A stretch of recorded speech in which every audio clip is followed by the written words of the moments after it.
Hi everyone, welcome to the Highlights from Ukraine podcast, your daily audio summary of the latest news reported in the Ukrainian media. My name is Artem, and here is the news. For 708 days, Ukraine defends itself against the forces of the Russian invasion. Yesterday, EU leaders agreed to allocate macro-financial assistance to Ukraine totaling 50 billion euros under the Ukraine Facility Program, reports European Pravda. President of the European Council Charles Michel noted that all 27 EU member states adopted the decision. Quote, "This locks in steadfast, long-term, predictable funding for Ukraine. The EU is taking leadership and responsibility in support for Ukraine. We know what is at stake," unquote, Michel said. Ukrainian President Volodymyr Zelensky thanked Charles Michel and the leaders of the EU member states for this decision. He said that continued EU financial support for Ukraine will strengthen Ukraine's long-term domestic economic and financial stability, which is just as important as foreign military assistance and sanctions pressure on Russia. Earlier, this decision was blocked by Hungary, who demanded annual reviews of this funding. A compromise has been reached. The European Commission will prepare annual reports on the implementation of the program. Based on it, the European Council will hold a debate each year.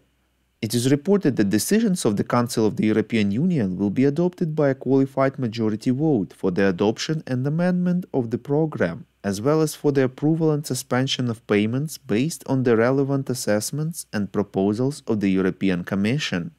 Ukrainian Foreign Minister Dmytro Kuleba said that under the EU's agreement on 50 billion euros for Ukraine, Hungary did not seek a condition that the disbursement of funds for each subsequent year be additionally agreed upon.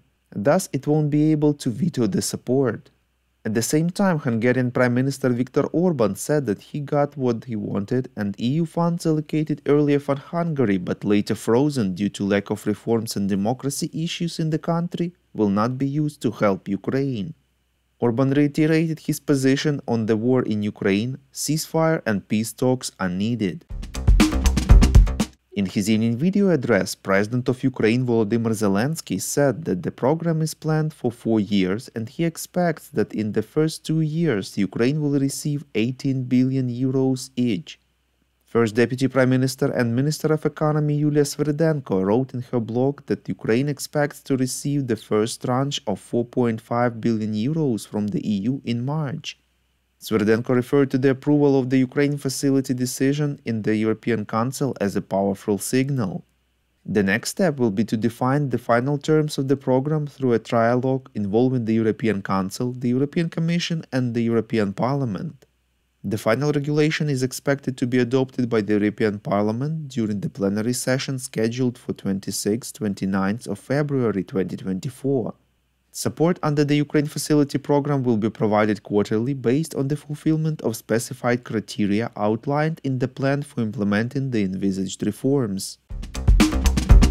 We would really appreciate if you could rate us, ideally with 5 stars, and leave a glowing review in the app where you are listening to this podcast: Google Podcast, Apple Podcast, Spotify, and others.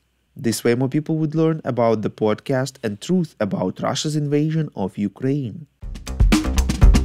Ukraine's Commander-in-Chief General Valery Zaluzhny wrote an opinion article for CNN called "The Design of War Has Changed." The article is about the situation on the front line and how he understands it should develop, reports Novinarnya.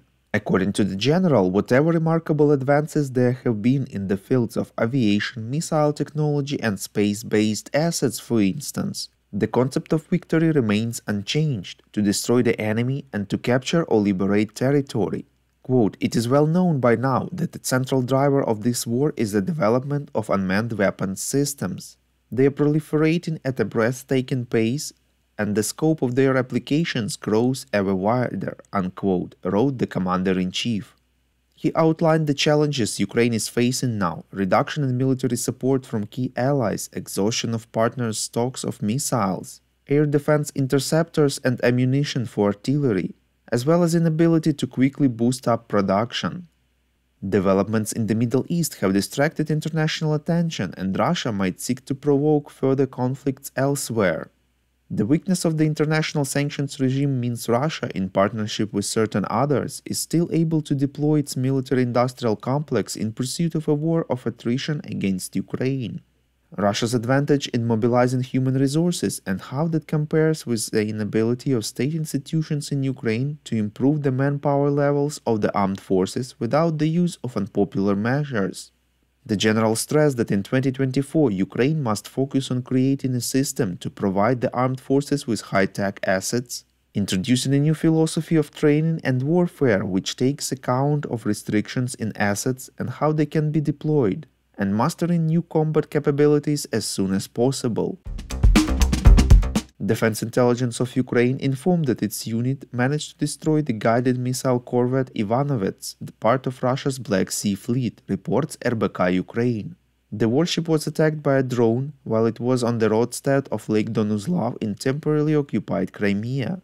As a result of a number of direct strikes to the hull, the Russian vessel sustained critical damage, causing immobilization, and later it sank.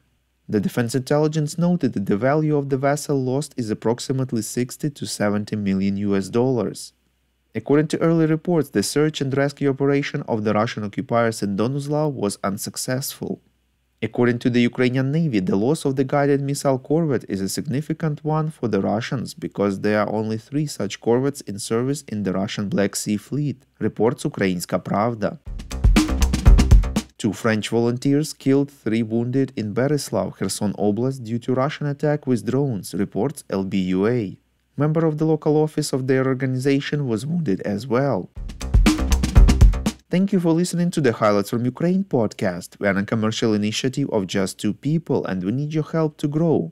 Share information about the podcast, rate us in the app, subscribe to our Patreon. With your support, we are getting better. We call on you to demand from governments of your countries to impose the toughest sanctions possible on Russia and its citizens to stop their invasion of Ukraine.